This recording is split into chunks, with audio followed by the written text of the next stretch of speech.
Bugungi kunda Mudofaa vazirligida artilleriya bo'linmalarini yanada rivojlantirish, malakali mutaxassislarni real jangovar vaziyatlarga tayyorlash, zamonaviy usul va uslublarni tahlil etishga e'tibor qaratilmoqda.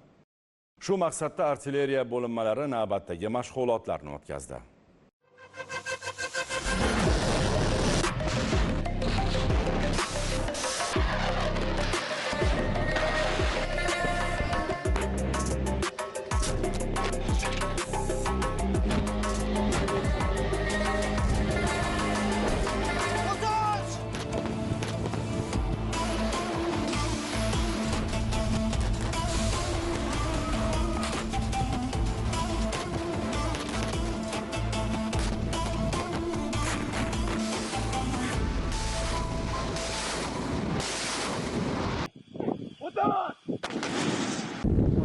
Bugun poligon uzra yangrayotgan har bir portlash ovozi, osmon sari intilayotgan har bir snaryad va nishonga aniq yetib borayotgan har bir zarba.